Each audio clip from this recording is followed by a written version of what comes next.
Hi guys, welcome back to another video, and today I wanted to share with you this really easy, quick 4th of July nail art tutorial, and it is so extremely easy. I just used a couple of nail polishes, and the only thing that takes a little bit longer is to apply the opaque white base color.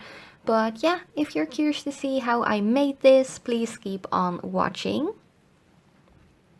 So on forehand, I already pushed back my cuticles and just make sure that the nail plates were completely clean and dehydrated, just oil free and stuff. And then I went in with my favorite Essence base coat.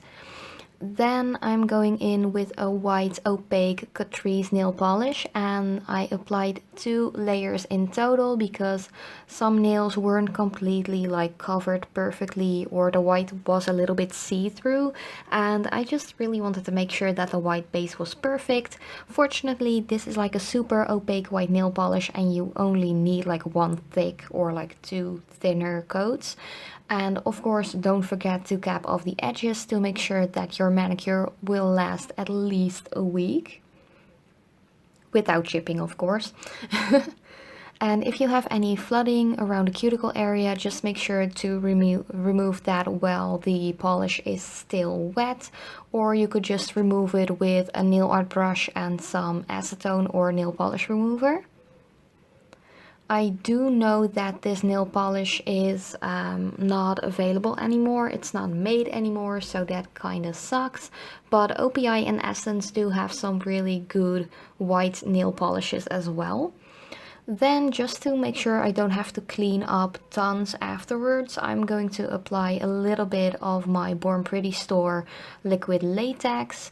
This is like liquid latex stuff you put around your cuticle area, and you can just put it really close towards the nail and just pull it off while you're done, and it does dry up completely transparent, so you know when you're ready and it's good to go.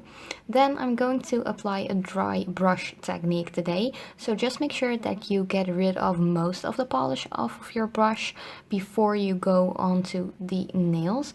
You could also just use a fan brush or something like that if that's more handy to you.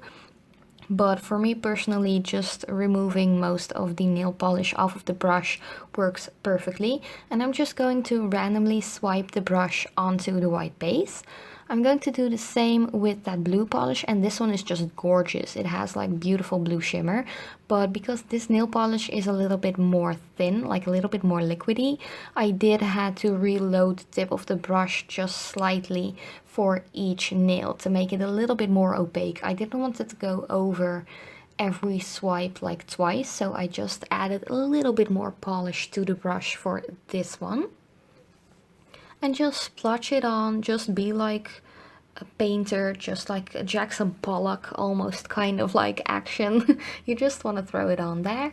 And the same was for the silver holographic polish. This one is by Catrice. It is limited edition, but there are tons of other holographic glitter nail polishes, and this one actually has different sizes of glitter, so I really like the way that looked for this design. And I also used it in my previous tutorial as well, the Sailor Moon inspired one, but I'm just going with the flow. I accidentally dent one of my nails, and I just pressed it back down and added a little bit of extra glitter, because glitter fixes everything in my opinion.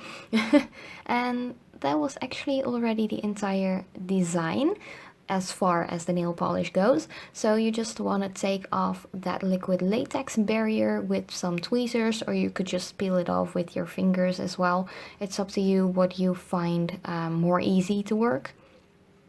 So just peel that off, and as you can see, it is completely transparent, and I actually didn't really need it this time. I dry brushed pretty neatly, if I say so myself. But yeah, sometimes it's a little bit of a hassle to take it off, but tweezers work really well. And then I went in with a little bit of nail polish remover on a tiny brush, because I did feel like I just wanted it to be a little bit more neat, you know.